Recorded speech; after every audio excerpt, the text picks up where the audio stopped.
बिना पंजीकरण के ही संचालित कमल हॉस्पिटल, जिम्मेदारान को खबर तक नहीं। बरेली से खबर बुलंद भारत के लिए मुश्ताक की रिपोर्ट। बरेली के फरीदपुर स्थित कमल हॉस्पिटल में नवजात शिशु को बल्बों से हीट देने का मामला जैसे ही मीडिया की सुर्खी बना, वैसे ही मुख्य चिकित्सा अधिकारी डॉक्टर विश्राम सिंह के निर्देश पर स्वास्थ्य विभाग की एक टीम कमल हॉस्पिटल पहुंची और टीम ने जांच पड़ताल कर कमल हॉस्पिटल को नोटिस जारी किया है।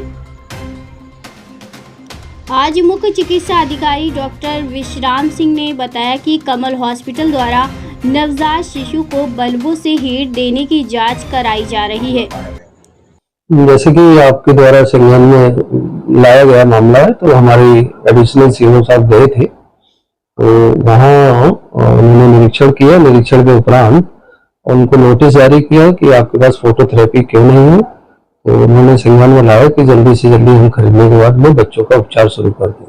क्या उस हॉस्पिटल का, कमल हॉस्पिटल का आपने परमिट कर रहे हैं? नोटिस दिया गया है। नोटिस में जो भी चीजें तथ्य सामने आएंगे उसके नियमानुसार कार्रवाई की जाएगी।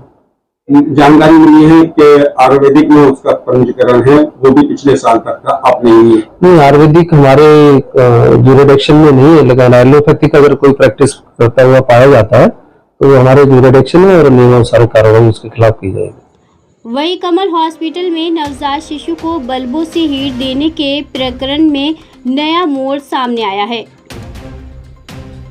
1 वर्ष से अधिक समय से बिना पंजीकरण के ही संचालित है कमल हॉस्पिटल और क्षेत्रीय आयुर्वेदिक एवं यूनानी अधिकारी को खबर तक नहीं कि उनके कार्यक्षेत्र में बिना पंजीकरण के ही कमल हॉस्पिटल संचालित है, जिससे जाहिर होता है कि विभाग को कोई सरोकार नहीं है कि उनके कार्यक्षेत्र में कौन से हॉस्पिटल का पंजीकरण है या नहीं।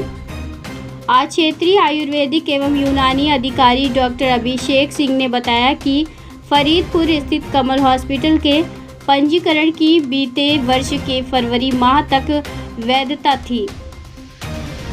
बीते वर्ष के फरवरी माह से अब तक बिना पंजीकरण के ही कमल हॉस्पिटल संचालित है। कमल हॉस्पिटल के नाम से रेखा तोमर जी हैं उसकी ऑनर। इसका पंजीकरण आपके यहाँ कब तक है? इनका हमारे यहाँ पंजीकरण हुआ था रेखा तोमर नाम से कमल हॉस्पिटल का। ये 6/2/2023 से 5/2/2024 तक था। इस बार अभी इनने रिन्यूअल नहीं कराया अभी तक आप नहीं। अगर रिन्यूअल नहीं होता है तो क्या नियम बनते हैं ये हॉस्पिटल को संचालित करे हुए? नियम अनुसार तो उनको रजिस्ट्रेशन कराना ही है। अगर इस तरीके की कार्रवाई नहीं संज्ञान में आई है कि अगर इनके द्वारा नहीं करा तो उसका संचालन बंद करने के संबंध में कार्रवाई की जाएगी। इनके हॉस्पिटल में एक मासूम बच्चे को बल्बों सिकाई दी जा रही, क्या विभागीय ऐसा कोई नियम है बल्ब वगैरह से उसके ऊपर लटका के सिकाई दी जाए?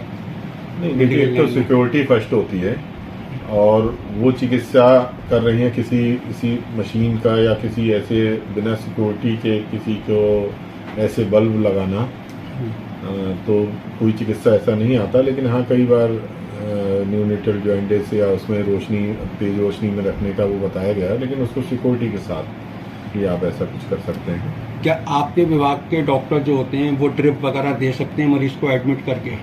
हमारे यहाँ कुछ ही दवाएं जो अधिकृत की गई हैं उसका नोटिफिकेशन हो चुका है, गजट भी हो गया है और वही दे सकते हैं। उसमें आईवी दे के आप उसको भर्ती नहीं कर सकते लगा के, उसको भर्ती के लिए अभी ऑथराइज नहीं है कोई प्लेन बीएमएस।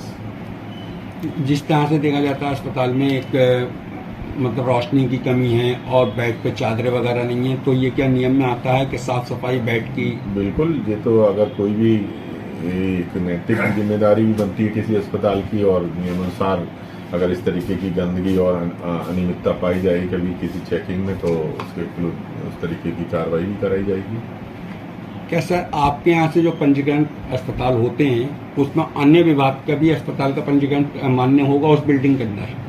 नहीं, उस बिल्डिंग बनी कोई है कभी उसको अगर किसी और जैसे एलोपैथ का या होम्योपैथ का कोई साथ में एक नर्सिंग होम है तो उनके यहाँ भी उनको अलग से पंजीकरण कराने का कंबाइंड कोई पॉलीक्लिनिक टाइप से करके भी लोग रजिस्ट्रेशन कराते हैं। इसमें हमारा जो चिकित्सक होगा बीएमएस का, वो क्षेत्रीय आयुर्वेदिक यूनानी अधिकारी के यहाँ कहेगा। अगर कोई साथ में यूनानी का है तो यूनानी के यहाँ का भी पंजीकरण आवश्यक हो जाएगा, और कोई एलोपैथ का अगर डॉक्टर कर रहा है तो हमारे मुख्य चिकित्सा अधिकारी महोदय के यहाँ भी रजिस्ट्रेशन आवश्यक है। एक ही बिल्डिंग में हो सकते हैं? हाँ, हो सकते हैं। उसमें इसमें किन किन विभागों की एनओसी चाहिए होती है आपके यहाँ पंजीकरण कराने के लिए? हमारे लिए पंजीकरण एक तो फायर से लेते हैं कि फायर की कितना बड़ा संस्थान है, उसके हिसाब से फायर की उन्हें व्यवस्था कर रखी है नहीं कर रखी। दूसरा बायो वेस्ट वगैरह जो कचरा जनरेट कर रहे हैं उसको सही से निस्तारण करने की व्यवस्था पे मुख्यतः ध्यान दिया जाता है। क्या आपके विभाग के डॉक्टर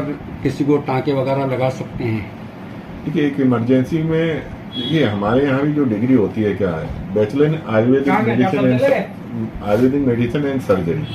अब वहाँ सर्जरी है तो वो मिनिमम जो भी कोई आकस्मिक चिकित्सा है वो सब कर सकता है, तो उसमें टाँके लगाने भी आते हैं, और इसीलिए लोकल एनेस्थीसिया वगैरह भी उसमें अलाउ है जो उनको दवाइयों में कहा गया है। जैसे कमल हॉस्पिटल का अब आपके यहाँ रिकॉर्ड में पंजीकरण नहीं है, 2024 तक का ही है, वो भी फरवरी तक का है। जी जी, लगभग साल भर से ज़्यादा हो गया बिना पंजीकरण का जाते, तो नियम अनुसार क्या कार्रवाई की जाएगी और कब तक की जाएगी? अब उनको नोटिस जारी कराया जाएगा, अभी संज्ञान में आ गया है, तो कि इस तरह की देरी या लापरवाही उनके द्वारा क्यों बरती गई, और उस पर संचालन बंद करने के लिए उस पर अग्रिम कार्रवाई कराएंगे। ये कब तक कार्रवाई अमल में ले ली जाएगी? ये आपने आज बताया है, हमारे संज्ञान में आया है, तो 1-2 दिन के अंदर इसमें हम पूरा नोटिस भेज के वहाँ पे किसी डॉक्टर से सर्वे करा के उसकी किस तरह की कार्रवाई, जैसे कोई एफआईआर वगैरह के भी प्रावधान है आपके यहाँ? नहीं, क्योंकि बिना पंजीकरण के चल रहा है। नहीं, देखिए, भारतीय चिकित्सा परिषद में जो रजिस्टर्ड है वो एक रजिस्टर्ड डॉक्टर है। मैं इसको वो कहूँगा कि वो भारतीय चिकित्सा परिषद ने उसको एक चिकित्सा करने की अनुमति तो दे ही रखी है प्रदेश में, प्रदेश के जब रजिस्टर्ड है, लेकिन जब वो किसी जिले में उसको एक क्रमबद्ध करने के लिए माननीय उच्च न्यायालय का आदेश आया था, उसके तहत इन सब के लिए यहाँ भी कराना आवश्यक है। अगर ऐसा कोई पाया जाता है तो उसका संचालन होने का, बंद करने का प्रावधान हमारी तरफ से किया जाएगा। ऐसी क्लिनिक को नहीं चलने दिया जाएगा, लेकिन इसके ऊपर कोई एफआईआर या उसका मेरे संज्ञान में नहीं है। शुक्रिया।